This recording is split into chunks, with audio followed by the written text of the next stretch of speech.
November 15, 1923. A loaf of bread in Berlin costs 200 billion marks, not 200 marks. 200 billion, a worker's monthly salary from 1914, carefully saved, now buys 3 loaves of bread.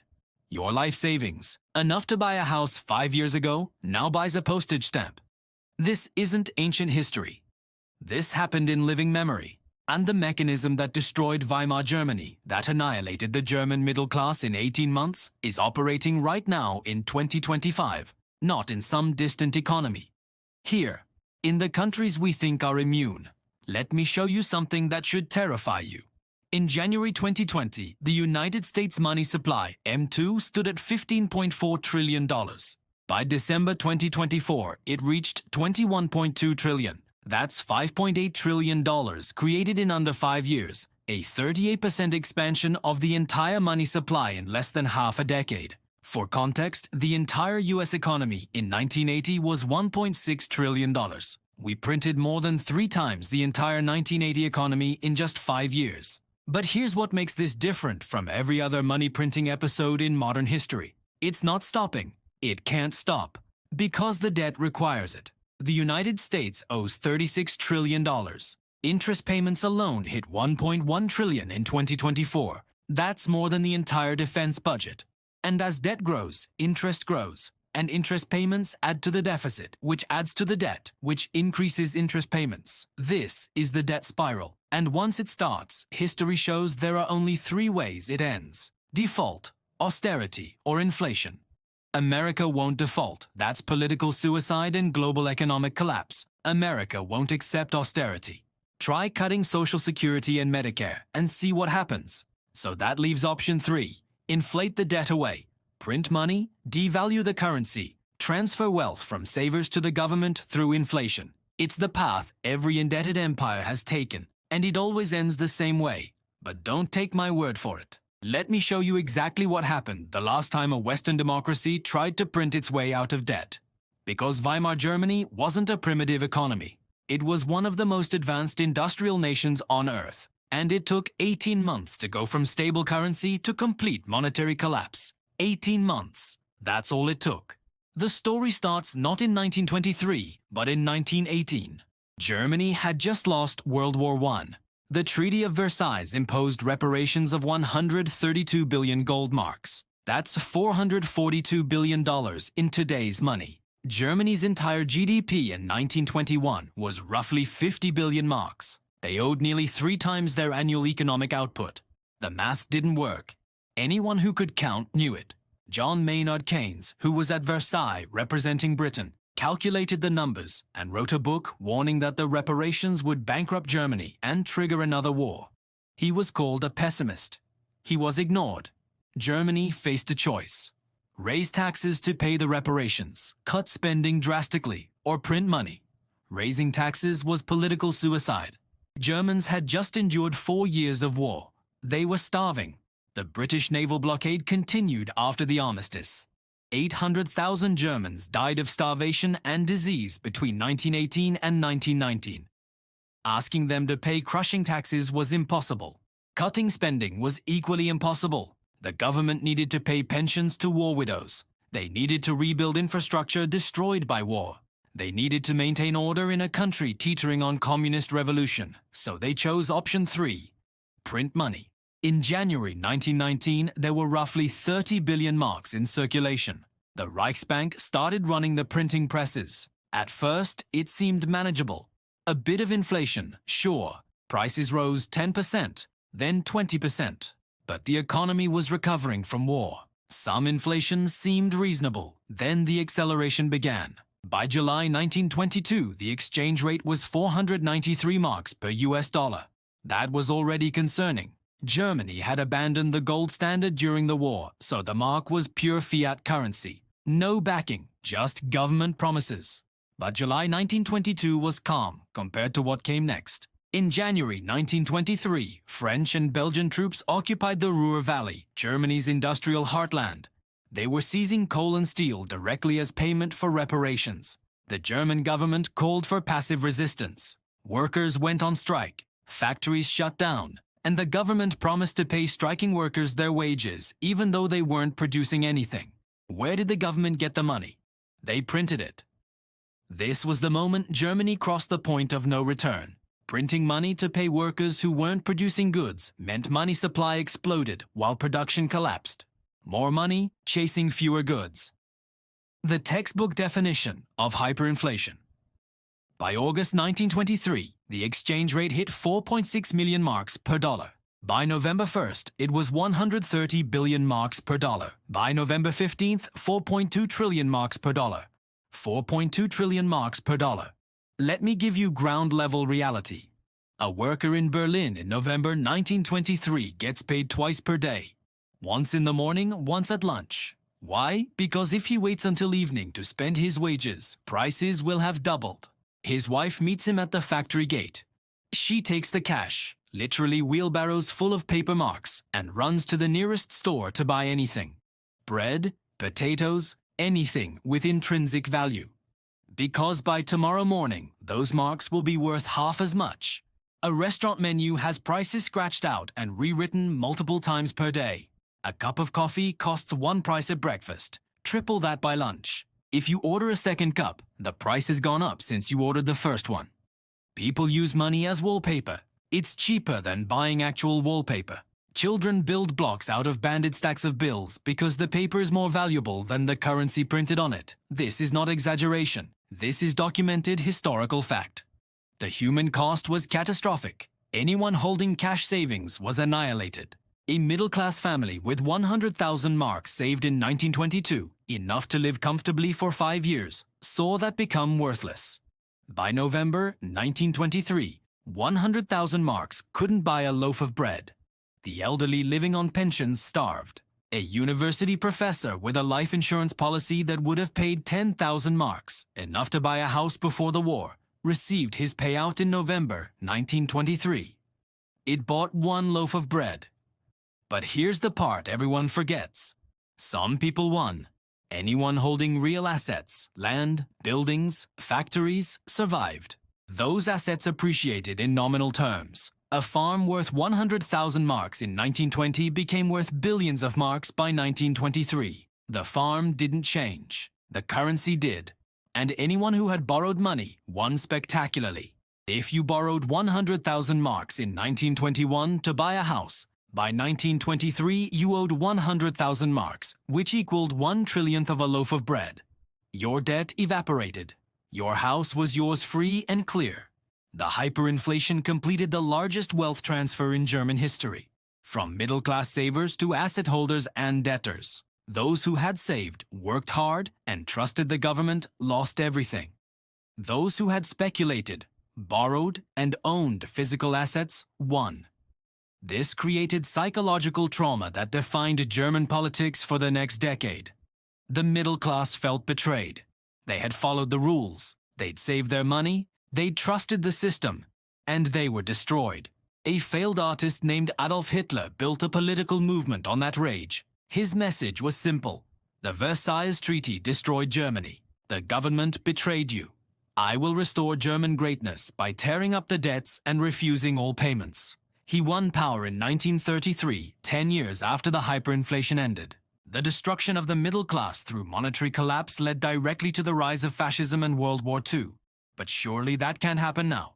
We're not Weimar Germany. We have modern central banks. We have sophisticated economic management. We have... Wait, do we? Let me show you something that should make you very uncomfortable. The pattern isn't just similar to Weimar, it's identical. The debt load relative to GDP, the political impossibility of raising taxes or cutting spending, the central bank creating money to buy government bonds, the early-stage inflation that seems manageable, the insistence from authorities that everything is under control. Stage by stage, we're following the exact same script. In 2020, when COVID hit, governments worldwide faced the same choice Germany faced in 1923. Raise taxes during a crisis, cut spending when people needed help, or print money. Every major economy chose option 3. The Federal Reserve created $5 trillion in 2 years. The European Central Bank created similar amounts. The Bank of Japan continued decades of money printing. Central banks worldwide expanded balance sheets by over $15 trillion. That's $15 trillion created from nothing. And just like Weimar, that money didn't disappear into a void. It flowed into the economy, first into asset prices. Stocks soared 60% from March 2020 to December 2021. Housing prices exploded 47% in the same period. Then it hit consumer prices, groceries, gas, rent, everything. Official inflation peaked at 9% in the United States. Real inflation for essentials was closer to 20 or 30%. But here's the critical difference between now and the 1970s inflation, or even the Weimar early stages. This time, the money printing can't stop. In the 1970s, Paul Volcker could raise interest rates to 20% and crush inflation because the government debt was manageable. Federal debt in 1980 was roughly 33% of GDP. You could afford high interest rates. Today, federal debt is 123% of GDP. And every percentage point increase in interest rates costs the government hundreds of billions in additional interest payments. The Congressional Budget Office projects that by 2034, interest payments will hit $1.7 trillion annually. That assumes interest rates average 3.5%, but 10-year Treasury yields in December 2024 were 4.4%. If rates stay there, interest payments hit $2 trillion by 2030. $2 trillion. Just in interest, not paying down debt, not reducing the principal, just servicing the interest on money already borrowed. And here's the trap. Total federal revenue in 2024 was $4.9 trillion. Total federal spending was $6.8 trillion. Mandatory spending, Social Security, Medicare, Medicaid, plus interest, will hit $6.5 trillion by 2034. That's more than total revenue today.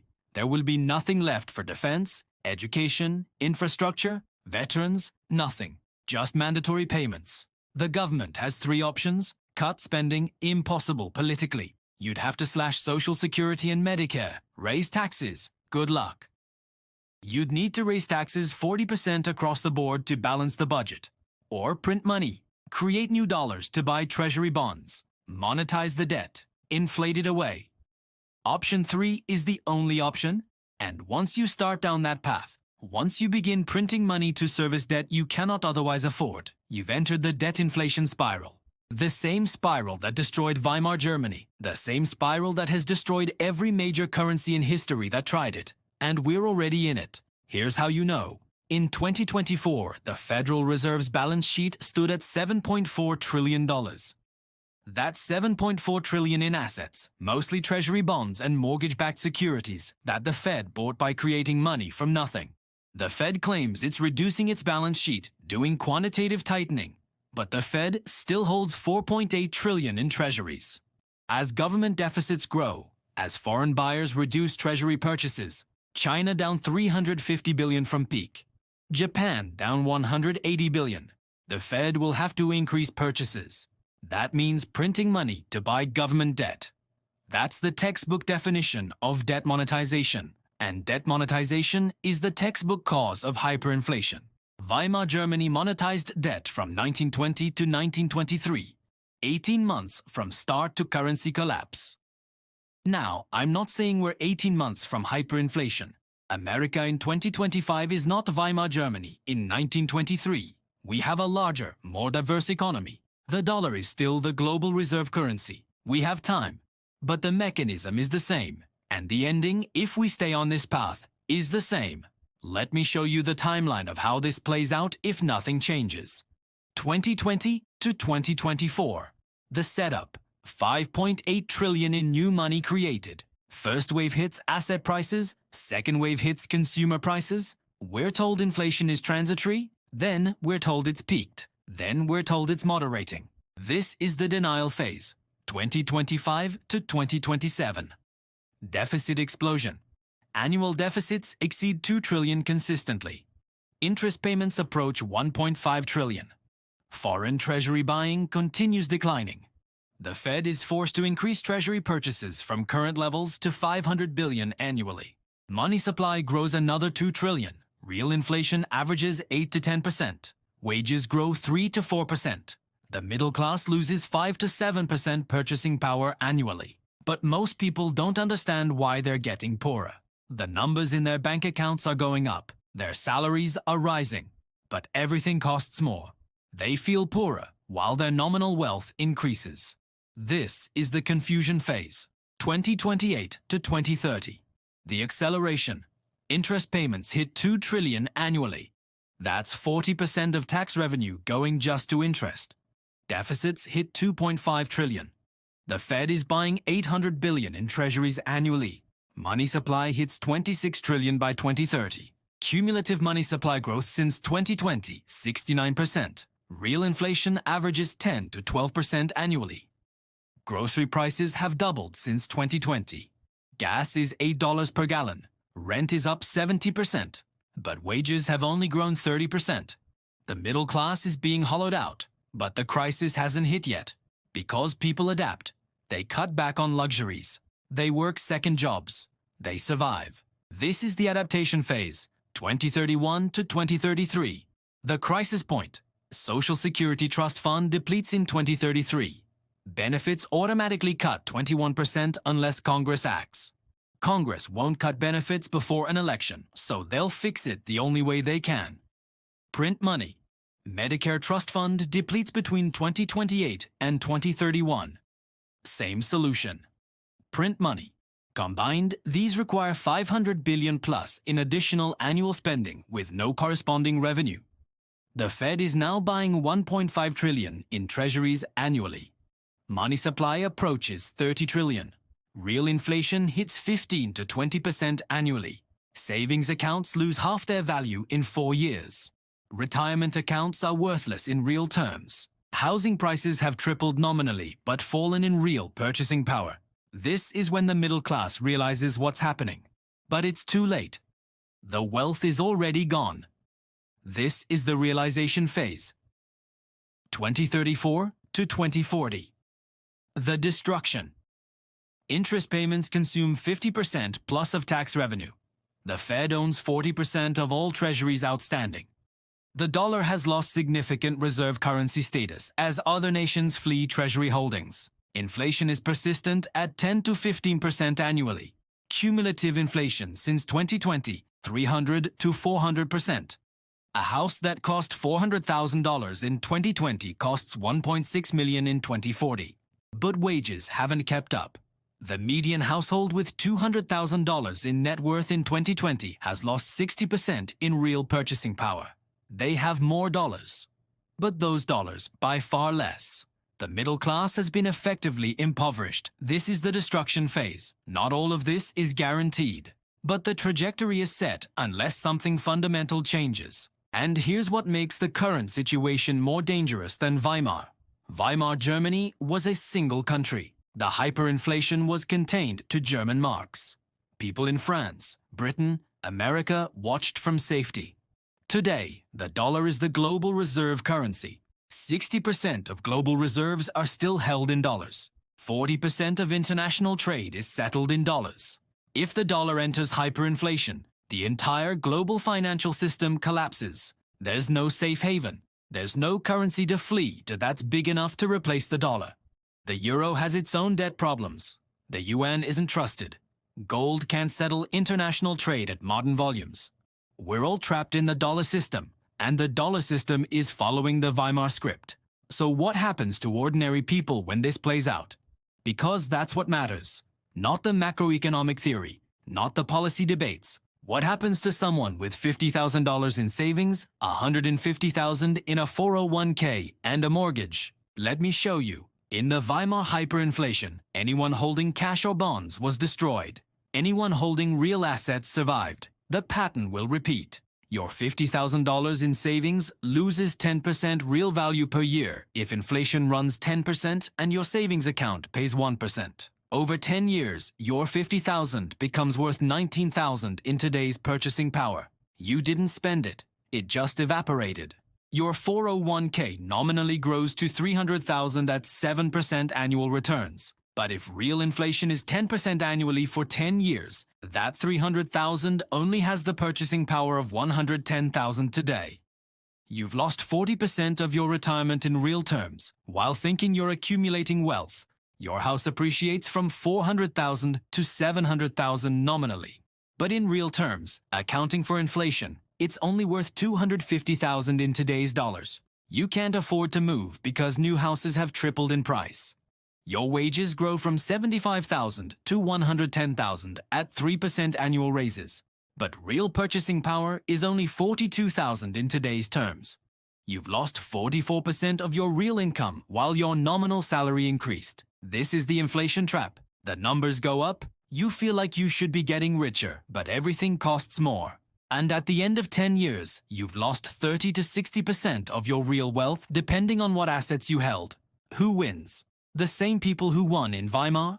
Asset holders, people with stocks, real estate, commodities. Those assets appreciate nominally faster than inflation erodes value. Someone with 5 million in stocks and real estate sees wealth preserved or grow in real terms because asset prices track inflation. People with debt. If you have a $2 million mortgage in 2024, you still owe $2 million in 2034. But the real burden is only $770,000 in today's purchasing power. Your debt evaporated through inflation and the government itself.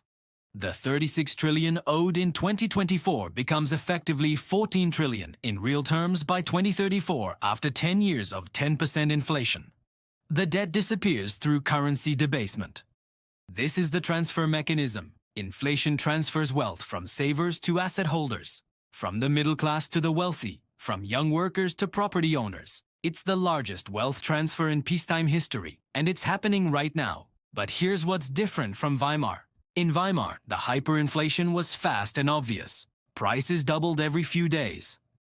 Everyone knew the currency was dying. Today, the inflation is slower.